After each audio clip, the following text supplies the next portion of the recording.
Hey everybody, David Nagel here. Welcome to the Successful Mind Podcast. Today we're going to talk about impatience. And just hang on because we're going to get to it in a minute.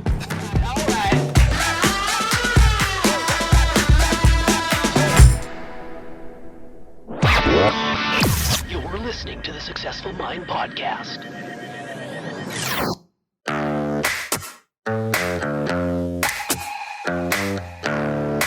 Successful people learn how to make their minds work for them. We are Life is Now, and this is the Successful Mind Podcast.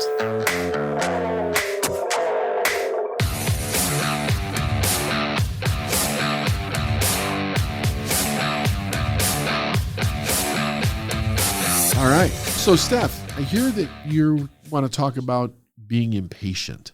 What brought this on? So I got a what's it called? A direct DM. I got a DM from one of our Elite Mind members last week, actually.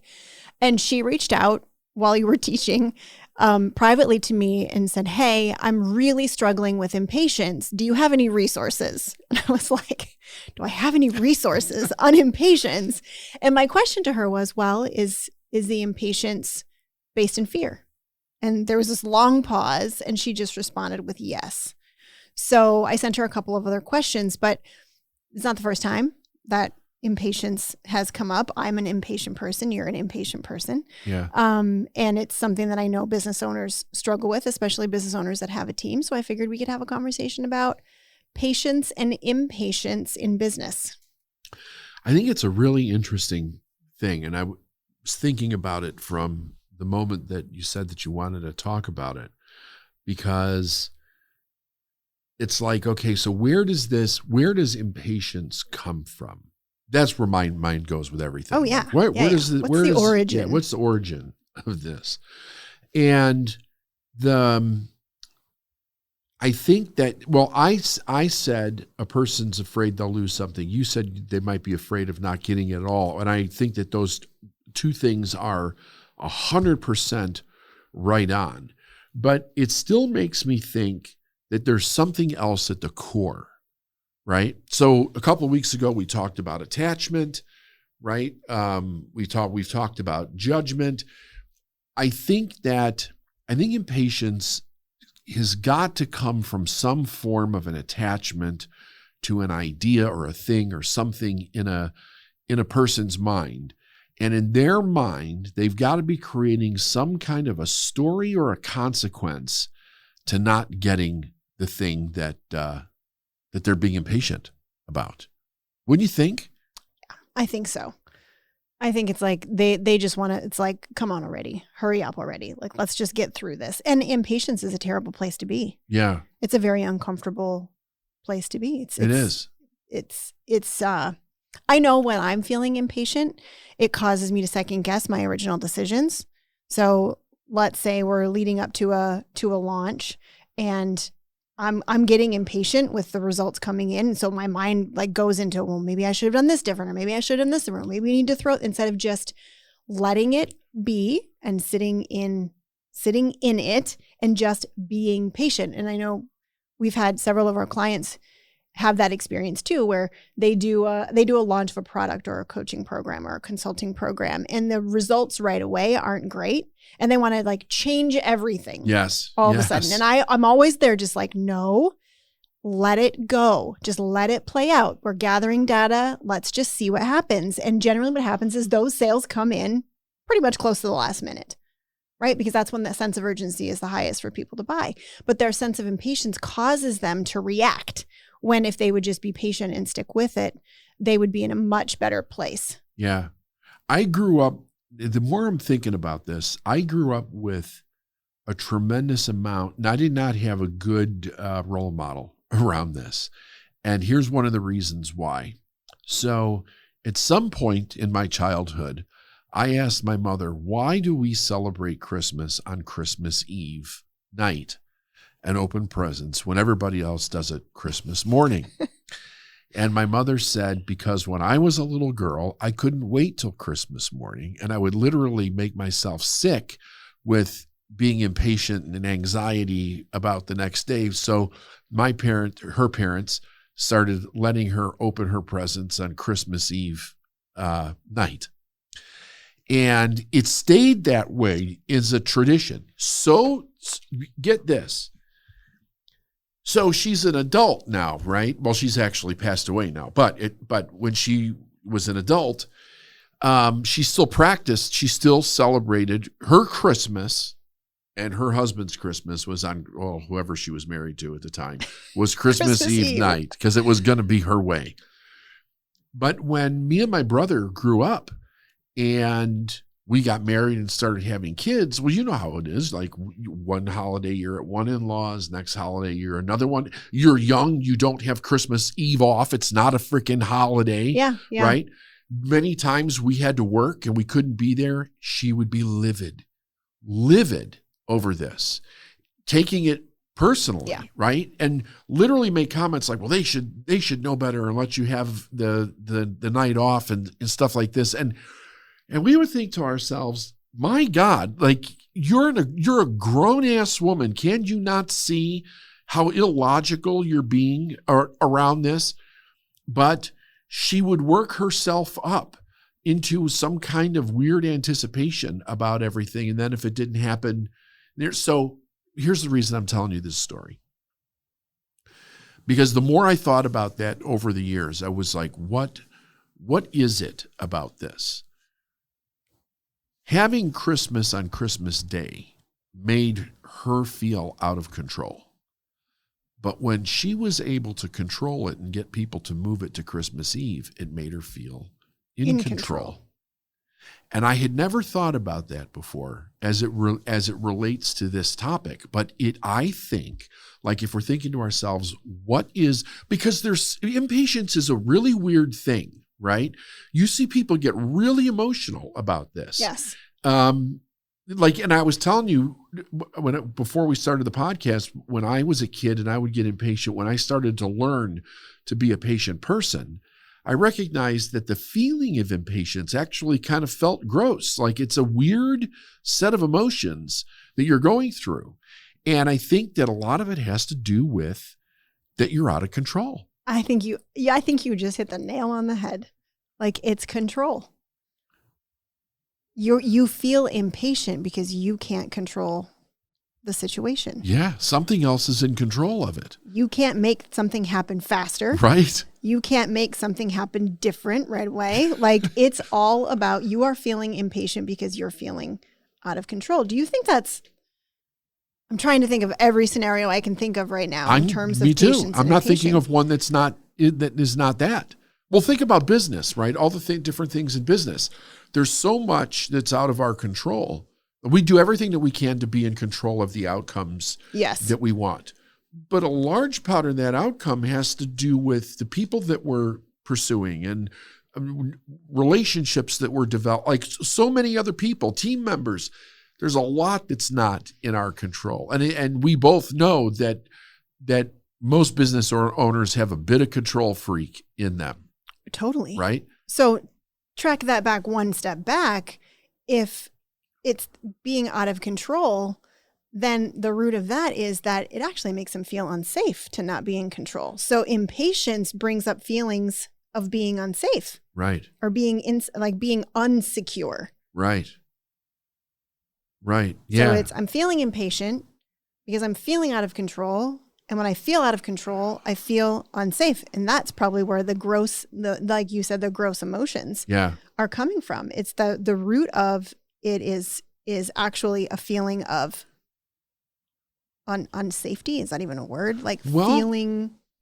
Yeah. So feeling unsafe. I'm thinking about the other thing that you said. I said, it was a fear of loss or something. And you said a fear of not getting it at all. And so that must mean that there's something that has to do with their well-being that's attached to the idea of whatever it is they're going to get. And the fear of not getting it is the ultimate fear of not being safe. Because if they don't get it, then they will be out of control, then they won't be safe. So let's say the original example I gave with a launch, right? Yeah. They've got all their eggs in one basket. They have this launch and they're feeling impatient with their results because they're not seeing They're not getting the thing that they want, which is the financial windfall, so to speak. So as time goes on and that they're becoming more impatient, it's because they're feeling more and more out of control, and they're thinking about how unsafe they're going to be if this thing doesn't happen. Right. All the things they're going to have to do, or all the things they're going to have to let go of, or whatever that's going to happen because they don't get this thing that they want. Yep. And that's what's causing that terrible feeling of impatience. Yeah. And it's the same with hiring. People are super impatient with finding the right person, so much so that they'll hire the wrong person just so they stop feeling impatient about finding the right person. I don't know how many times I have heard someone say, well, I had this applicant and they're not 100% what I want, but I think they'll work. I think they'll work for a few months until I can find the right person. And I'm always like, you have no idea how much that's costing your company. Yeah. You have no idea the cost of you settling for someone that's not ideal so that you don't have to feel impatient. Right.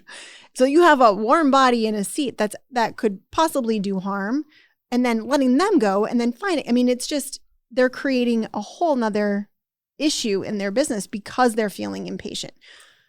So that means that they have to create a story around the thing that they want before they even get to the place of being impatient. They've already created some kind of a story about whatever it is, the thing that they want, and not getting it is threatening that story. Yes.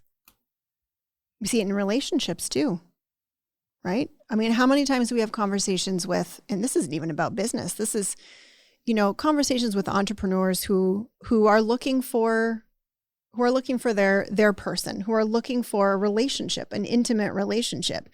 And it's, they're working on healing themselves from within. They've had past traumas. They've had past toxic relationships.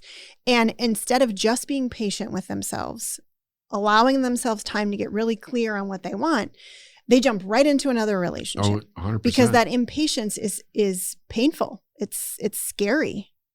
Yep. So again, this is one of those things that's got to go down to the core wound, right? So this one's interesting. So I'm just kind of working this out in my head as we're talking. So you've got the core wound, which we know is usually either I'm not worthy or I'm not lovable. But then you have the core fear. And the core fear is based on, like for most people, it's abandonment, which if you go biologically back far enough, that's about life or death for a human being. For an infant, absolutely. Yeah. Right. So again, not safe. Not safe. Nobody taking care of me. I'm not getting my needs met. And I think that then as a person is developing this impatience as they go through life, because you think about how desperate kids sound when they're not getting something. They'll throw tantrums over not getting what they want. Man, my kids hated when I said, just be patient. Like they would have, it was so triggering for me to say to them, just be patient, just be patient. Right. Stop telling me to be patient, Mom. I mean, I would hear that so much so that we stopped saying it to our kids. We just left it off the table. Well, think about it. Think about when even I hear that now, I still get triggered because it gives a sense of, hyperactive little Brandon isn't going to sit still. Just be patient. We'll get to it. We'll get to it. We'll get to it. When you say that, I continue to get triggered to this day. I don't say it to either one of my kids. It does give me hives. And my kids are grown women now, and I still refuse to tread into those waters. I'm not going to. I mean, I think it all comes from the same place. It feels out of control to be patient. Yeah. I'm sitting there thinking about my children and the ones that were more impatient than the other, and they literally would throw tantrums over not getting what they wanted. And I never really sat and thought about why is whatever this thing is so important that they're literally going to lose their flipping mind over it, because they don't know the difference between not getting this need met and not getting a life or death need met. Mm-hmm. It's just a need. And the idea of not being able to control that need is just is terrifying to the point where they just totally lose it. So from a mindset perspective, we feel impatient because we don't think we're going to get our need met. Right. I think so. I think that's what it is. And I think it's rudimentary in the idea that need goes all the way back down to our basic needs not being met. So that this is where the story comes in. Like, what is the story that you're attaching to the thing that you're being impatient about? Because once you're impatient, you're emotional. Oh, yeah. Right? You are yes. emotional Yes, about you're this thing. Why are you emotional? Right? Because it could be something serious, but it could also be something silly. You know, I'm not getting this, or I ordered something from Amazon and it's still not here. Right? It's like, okay, so calm down.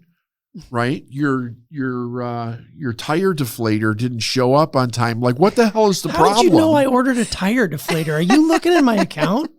Did you order one? Totally. I gotta have all these. Really, they're great. They're what freaking brand great. did you order? I can't talk about That's it. not even a thing. A But tire deflator? Yes, Totally. it is. It's only Yes, a it is. thing.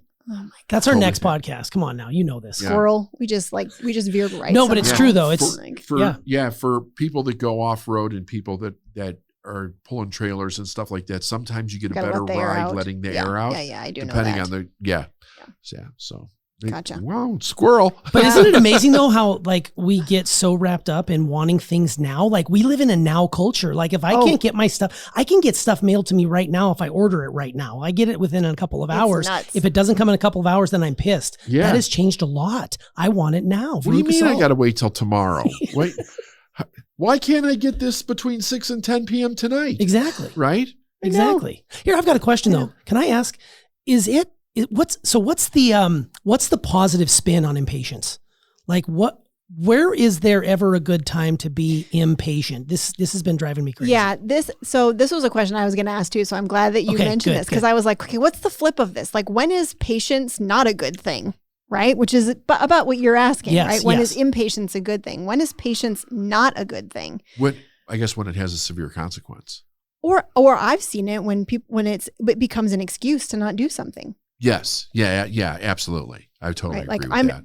I'm just going to be patient. I'm just going to wait. Right. I'm just going to, Right. let this, and then the decision makes itself Right. because I'm not making a decision, kind of a patience Yes. where it actually, you use patience as the excuse for you not doing something or not proceeding into an area that you want to go. Right. Right. But think about this for a second. As I never really thought about this. I'm finding this really kind of fascinating. Right? Bezos became one of the richest fucking people in the world because he sold to everybody's impatience. Totally. Well, he leveraged impatience. He to the leveraged max. it, right? Oh, totally. Everybody hates to be impatient. It makes so much sense. Think about this from a business perspective. How many times have you ordered multiple things throughout the day from Amazon, right? And you'll get them throughout the day. It's not like with a FedEx driver, they're all on one truck. And when they get to you, right, you get it, or UPS, or even the mail. Like sometimes you'll get something in the morning, sometimes something will be delivered in the afternoon, and then at night. You know that can't be like when they, I don't know what it is now, but when they started doing it, they were playing a long game versus going out with a full truck. Oh, totally. Every single day. Oh, 100%. And not Right? only And that. how many drivers do they have to have to be able to do that? The logistics behind that just fascinate me. Fascinates I'd love to Brandon. go behind the scenes just to see how all that stuff works. And business practices aside, I don't have any dog in that fight with, I know a lot of people are kind of like, oh my God, it's horrible working conditions, whatever. Not here to talk about that. But what I find interesting is they could charge $1,000 a year for Amazon Prime and I'd sign up on the dotted line right now. 100%. Because I want my stuff right now. And if you look back when they first launched this, they kind of gave you a little free trial period just to give you a little taste, just to kind of whet your appetite. And then boom, you became so impatient when things couldn't get to you. Like I didn't order something yesterday because it was going to take a week. I'm not interested in that. I'll actually go into a brick and mortar store to pick something up now. But it's really interesting. The patience versus impatience blows me away. I just don't understand. And think of like, I go into Amazon and I check Prime. Right. So Yes. I search everything based on Prime because I want it within 1 to 2 days. Yep. Like it's nuts. It totally, he is totally sold to impatience. Yes.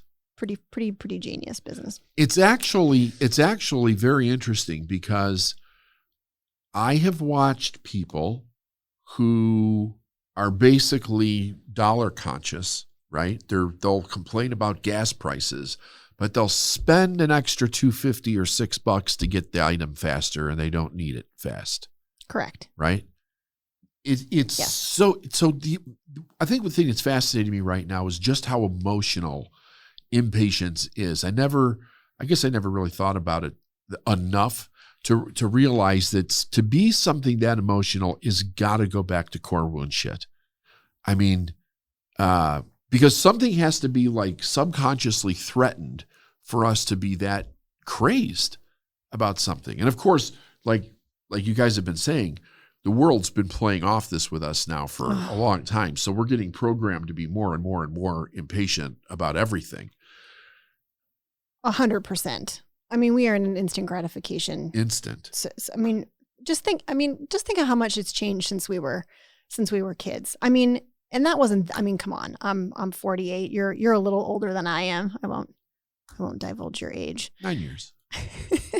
Ooh, but math. I mean, we had to wait for everything. Yes, weeks. We had to wait months sometimes. We had to wait a whole year to watch The Wizard of Oz. Yes, that's true. See, now, and Willy Wonka. Half the audience that listens to this, the younger people are like, what the hell's The Wizard of Oz? I have no idea what this thing is. Like, I know Brad's sitting here like, what are these friggin' fogies talking about? I mean, we had to wait for the TV guy to come out to see what's on TV. Now you can turn the TV on and see what's on immediately. We had to wait for everything, it felt like. And to people who were older than us, they thought we didn't have to wait for anything because they waited even longer. Yes. We were spoiled brats. Yeah, it's insane how fast. If you're an impatient person, how do you become patient? Like, I don't think I have a patient gene in me. I don't think it's possible, but how do you harness that? Like, how do I become more patient instead of the I want instant gratification? I mentioned this a couple of podcast episodes ago. For me, what it was that because I understand how the laws work, I know that if I move into impatience, I'm actually pushing the thing that I desire away. So I may want something, right? Because I admit I'm an impatient person. Like, in my heart, I'm impatient.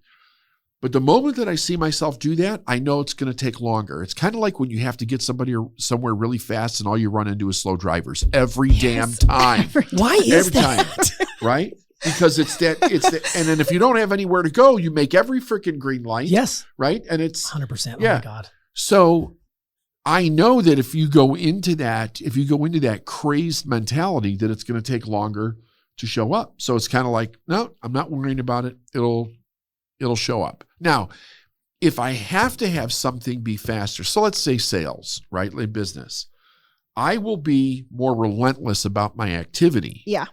In order to speed a process up. Which is just cause and effect. Just cause and effect. That's it. So in my mind, the laws is what solves this problem. Yeah. And I think we touched on this a couple podcasts ago too. And we said, release attachment. Yeah. Release attachment. And you won't be so tied to the outcome that you feel impatient. Like, just accept, like, surrender to it in essence, right? Which is a really hard thing for people to do. Yes. Yes, absolutely. It's just surrender to the process. Yeah, and I've come across some really good nuggets here on the Googles. Speaking of instant gratification, you just type in what is impatience in Google or ChatGPT or whatever, and you get thousands of different hits. But it talks about how impatience has its roots in frustration, which is 100% correct. And now that I know that the universe runs the stoplights here in my area, I know that when I am running late, I need to let go of that, be patient, so I do hit every green light, because what David said a moment ago is 100% accurate. When I'm in a hurry and I need to be somewhere, I will get stuck behind the slow drivers. I will get stuck at every red light. There will be at least 3 EMT vehicles. There will be a fire. Yeah. There will be a dog that'll run in front of me. There's all manners of things that happen. But in those moments, my impatience causes the rising level in stress, which makes me feel like, I'm being ignored in a way. And then before I know it, I'm triggered, I'm spinning, I'm yelling at my significant other, and it's a rabbit hole of danger. I was going to say, yeah, you're very good at voicing your impatience when we're in a hurry somewhere. Yes, I know. And it's so interesting, but I love the idea of playing with impatience and figuring out, really where it comes from, and understanding a little bit more about how to be a patient person in life and in business. I think this happens a lot in the people we see in our businesses. But I think when you get right down to it, impatience is fear-based. Right? So maybe just stopping and asking yourself the question, what am I afraid of? Like, what am I afraid of right now that's causing this impatience? Right. I'm not afraid of anything, damn it. I just want it now. I got to get to work on time. So what's the emotion in you, Steph, when you're feeling impatient? Like, what is that feeling of emotion? Like, if you had to put words to it, like David just talked about a little bit ago, what are those words that are associated with impatience? Oh, when I'm impatient, I feel frustrated. I feel angry. I mean, all of my like control mechanisms click in. Like, you feel the control emotions. Anger is a way for you to take control of a situation. Frustration is more victim mentality. I see myself, and I really have to step back and say, it's happened for a reason. It's all good. Just let it go. Just let it go. And I'm a fast mover. I don't do well in between places. And I think part of my own growth is being willing to step back out of that and just say, whatever happens, happens. I'm going to be okay no matter what. And it's all for learning. Yeah. It's all to uncover something that could lead me to the next thing, to the next thing, to the next thing. And just, I kind of visualize myself like dropping something, like releasing my hands, because when you're impatient, you're like this. Yes. You're like, you're balled up. Your fists are clenched, for those of you that have no idea what I'm doing. But your fists are clenched when you're impatient. You're like, oh, I want that thing now. It has to happen. Like, this is important. And then when you actually just stop and release, it's like it dissipates. It feels better. Look up the etymology of that word. I'm just kind of curious where that comes from. Yeah, so I looked up impatient, and it comes from the Latin word impatientum, and which basically means that cannot bear, intolerant. There you go. There you go. So it's definitely rooted in intolerance. You don't want to tolerate this thing that's happening in your life. And for Steph, so much so that you used to get so impatient when you were younger. You used to talk about how you get physically ill. Oh, I would get sick before a trip. Like every kind of trip, when it was coming, you would get ill because of that. That just blows me away. So impatience is this something that's learned, or is this something that's built inside of? I mean, obviously it's learned in some ways, but there's maybe a gene that's running in our wiring that says, hey, I'm going to be an impatient person because I want it now. I mean, going back to the days of the caveman, you probably couldn't be very patient back in the day of the caveman, cavewoman, because you really had to live minute to minute. You had to focus on the next thing. There wasn't any sort of, well, I'm going to be patient in here and wait and get eaten by the saber-toothed cat. Maybe that's a little too deep for this show.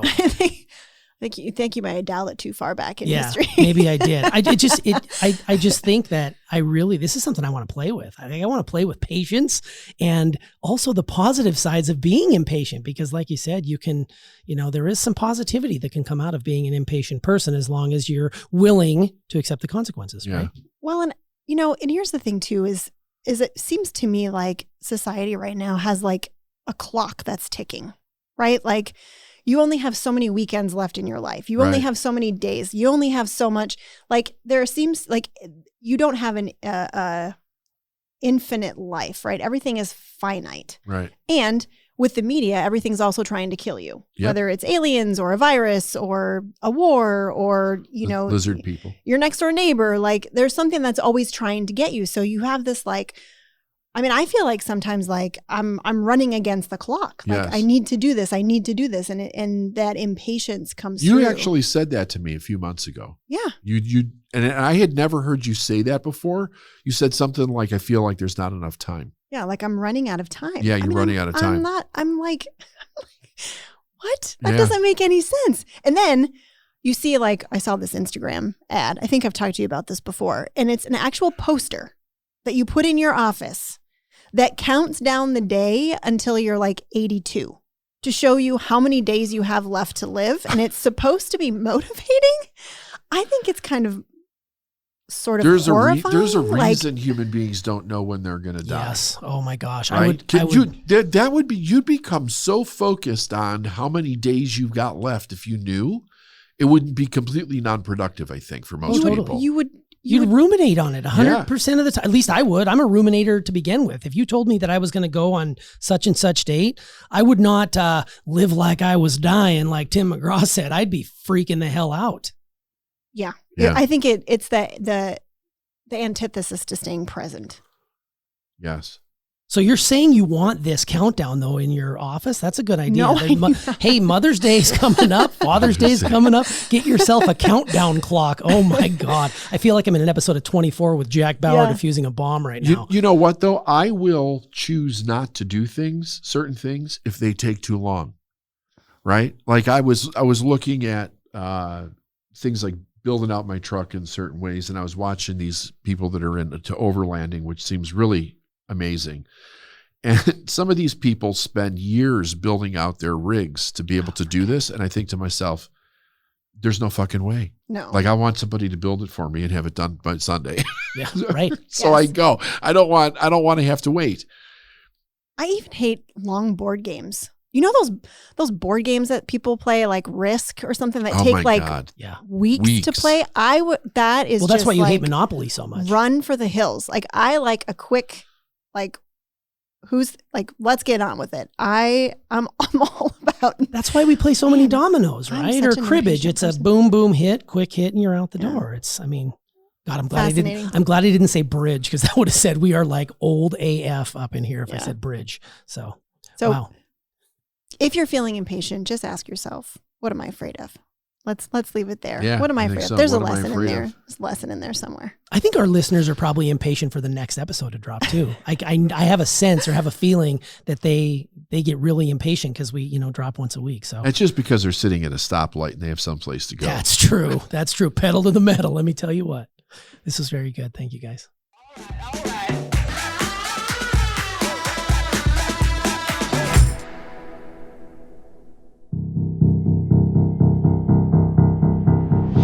Hey, everybody. Thanks for listening to this week's episode of the Successful Mind podcast, where David and I go deep on patience versus impatience. And let us know, are you a patient person?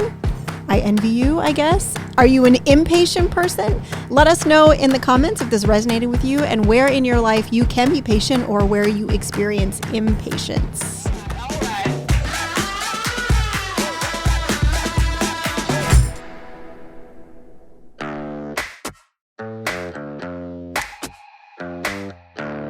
Thanks for listening to the Successful Mind podcast. If you like what you've heard and you want to know more, go to lifeisnowinc.com.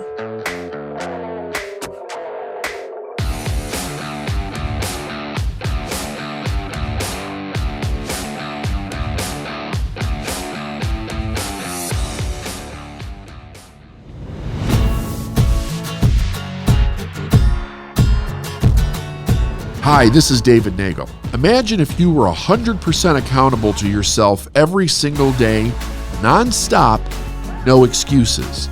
How different would your life be? How different would your business be? If you showed up fully committed to your goals, banished all excuses, and took action, followed through on your commitments, and did what needed to be done to create a life and business of your dreams. That's exactly what I'll be taking you through in the Elite Mind 90-Day Experience. I created the Elite Mind 90-Day Experience to help you develop an unshakable sense of confidence in yourself. In these 90 days, I'll be with you every step of the way, helping you become the person that you want to be so you can reach all of your goals. When you commit to showing up, doing what needs to be done, and sticking to a daily process that works, you automatically up-level all areas of your life. Something magical happens when you engage in this process for 90 days. You strengthen your commitment muscle by showing up and taking small, simple actions that add up over time. You develop trust in yourself and an internal knowing and sense of, I can do this no matter what the challenge is. You start seeing through your own BS due to your heightened awareness. You catch yourself more quickly when you find yourself making excuses. You start to build yourself into the person that you want to be. The best part about this is it works. I should know because I've used the same process for the past 3 decades to build my business, and now you can too.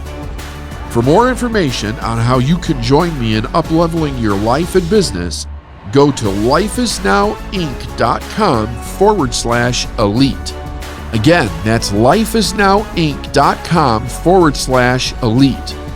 Part of building an elite mindset is developing the habit and practice of consistently doing things that lead you in the right direction, never taking your foot off the gas, and no longer getting in your own way. Again, that's lifeisnowinc.com/elite. Uplevel your life and join me in the Elite Mind 90-day experience.